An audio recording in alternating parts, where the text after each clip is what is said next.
Welcome to the podcast. Today, we're stepping into something a little different, a poetic meditation on truth, resilience, and light.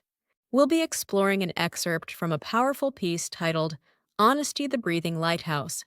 Let's take a breath and begin. Honesty, the Breathing Lighthouse. Honesty walks beside us, with quiet steps, waking the world with every breath of its presence. Through alleys of deceit, over walls of silence, it comes forth and knocks on truth's door. Honesty never closes its eyes. Even in darkness, it carries its own light. Honesty is wounded, cut by blades of doubt, tripped by lies laid like stones. Yet it rises again, breathing sincerity, crossing the threshold of our hearts. It whispers, I live in your core, I bloom through your words and deeds. It fights, honesty does, meeting fear head-on, clashing with untruth, a thread that mends the world's fractures. It shines, honesty does. When courage trembles into voice, it glimmers in the breath of trembling words.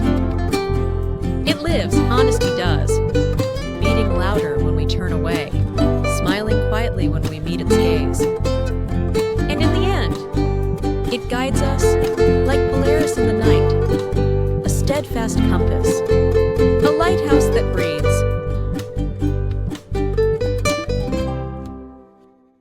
Welcome to the Deep Dive. Today, we're immersing ourselves in a really unique source. It's an excerpt from a piece called Honesty, the Breathing Lighthouse. And we're not just looking for a simple definition here, are we? We're kind of treating this text as, well, almost like an operational manual for honesty itself. We want to explore what this author claims. Honesty is like a living thing, its qualities, its struggles, and, how it acts as a guide for you. That's exactly right. This source really lifts honesty out of just being a moral choice, doesn't it? We're looking at it more like a philosophical map. And we have to treat its metaphors, like the lighthouse, as almost factual characteristics within the world of this text. So we'll need to dissect the verbs, the actions it takes, the places it goes, to really understand why this source insists honesty is this constant fighting, breathing presence. Okay, let's start there then.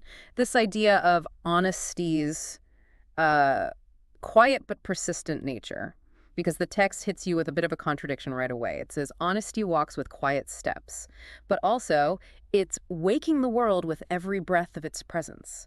How does that work? Quiet steps, yet world-waking breath. Well, I think the quietness is key to its persistence, actually. The quiet steps suggest it doesn't need fanfare. Yeah. No spotlight. Its presence itself, the breath, is the powerful part. Even if unnoticed, it's still acting, still waking things up. It's active, but the power is inherent, not necessarily loud. Huh. It almost sounds like, I don't know, a kind of quiet pressure, like something changing slowly but unstoppably. And the text really stresses its journey, right? Honesty isn't just sitting there. It's actively moving, crossing some pretty difficult terrain. Yes, and the terrain it crosses is very symbolic. It doesn't just stroll through open fields. It navigates hostile places. The text says it crosses alleys of deceit and goes over walls of silence. Yeah. These aren't just random obstacles. They feel like things we build. Structures meant to keep truth out. Let's pause on that. Alleys of deceit. Why alleys, do you think? Not just, say, roads of lies. Alleys feel narrow, don't they? Shadowy. Places where maybe small, convenient untruths can hide.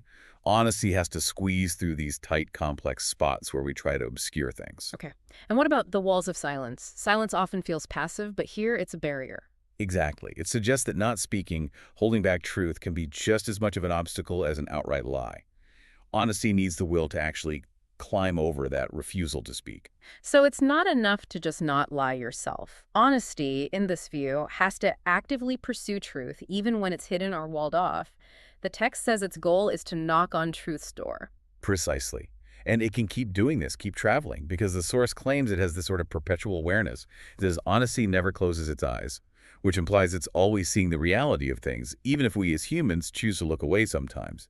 And maybe most importantly, even in darkness, it carries its own light. That's a huge claim, isn't it?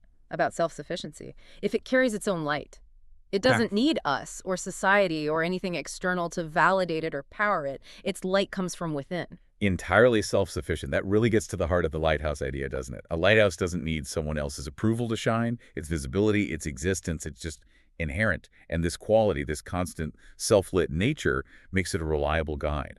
But it also leads us straight into what might be the most challenging part of the source. Which is its vulnerability. Yeah. Despite being this constant self-powered guide, the source insists honesty gets wounded. It faces real conflict. That seems like a paradox.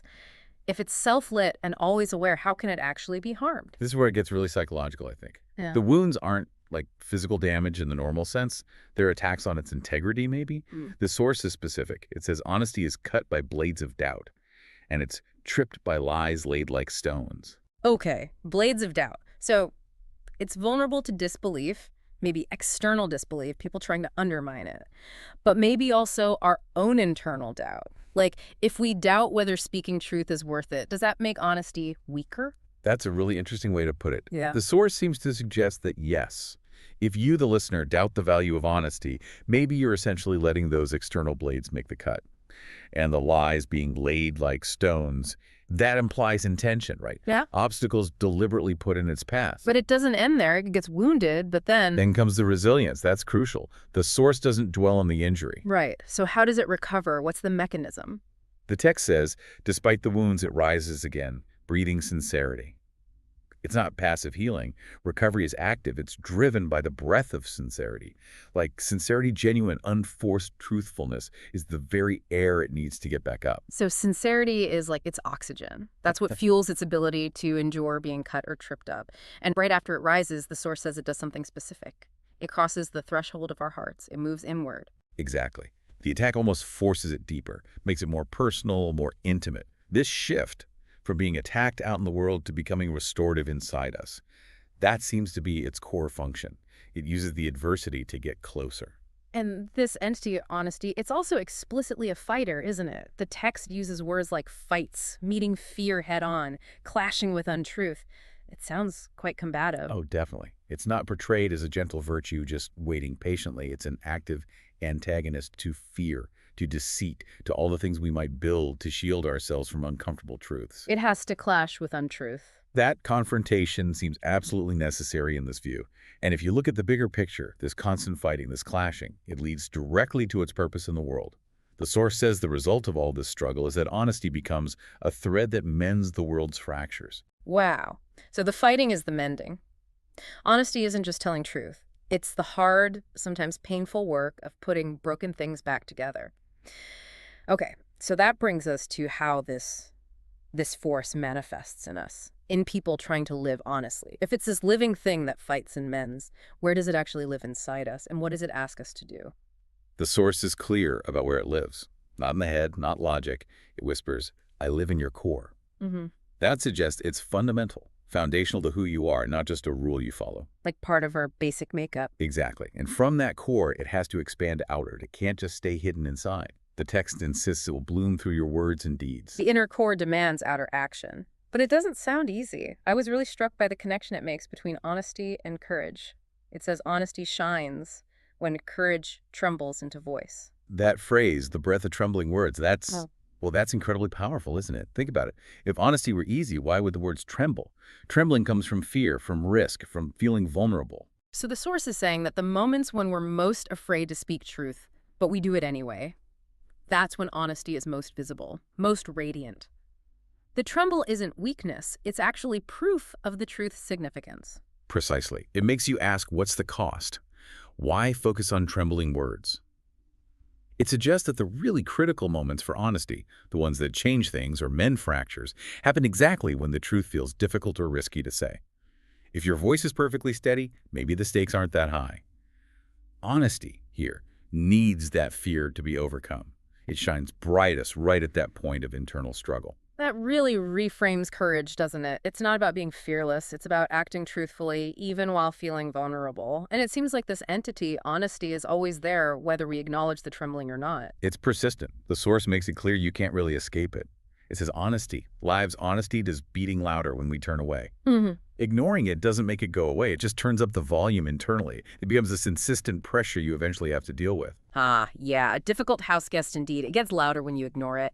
And that intensity, that persistence, leads us to the final big metaphor, right? The one in the title. The breathing lighthouse. What's its ultimate function? Its ultimate function is guidance, unshakable guidance. The text says, in the end, it guides us like Polaris in the night. Polaris, the North Star, it's the fixed point, isn't it? Everything else seems to move, but Polaris stays put. Honesty, despite all its fighting and vulnerability, is ultimately that steadfast compass. Okay, so even though the source emphasizes honesty, moving, crossing alleys, climbing walls, its purpose as a guide is fixed, like the North Star. How does relying on that fixed point help when our lives feel so chaotic and shifting all the time? Well, maybe the chaos of life is like the rest of the stars swirling around Polaris. Our feelings, fears, situations, they change constantly. But the text suggests there's this fixed point inside you, your core truth. You might be in a storm at sea, but the lighthouse, the North Star, its position doesn't change. The breathing part suggests its strength is alive, dynamic, but its direction is absolute. That's the blend, a living entity providing steady, reliable direction. That brings us neatly back around. So we've seen honesty described as this active fighter against deceit, a self-lit guide, a resilient force in our core, and something that manifests in our actions, often requiring us to overcome fear, to speak with those trembling words. Yeah, it paints a picture of a virtue that's much more active, much more embattled, perhaps, than just telling the truth. It's presented as a force that demands self-reflection and actively works towards mending things. And the source leaves us with one last image about our relationship with this core entity. It says, honesty is smiling quietly when we meet its gaze. And that, I think, is the real challenge for you, the listener, meeting its gaze. If honesty is always there, persistent, maybe getting louder when ignored. The meeting its gaze means intentionally stopping, acknowledging it. It means facing those internal alleys of deceit, confronting the cost of the trembling words. What happens when you actually stop running, acknowledge the struggle it represents inside you, and meet that quiet, steady gaze? What deeper honesty might you find then? That's a powerful thought to end on, a necessary challenge maybe. Thank you for walking us through the quiet steps and the constant internal fight of the breathing lighthouse. We hope this deep dive encourages you to listen for and maybe respond to the sound of honesty beating louder in your own voices. Let honesty walk with us, quietly, steadily, like a light that never fades. When we speak truth, it breathes. And when we follow it, it leads. Thank you for watching.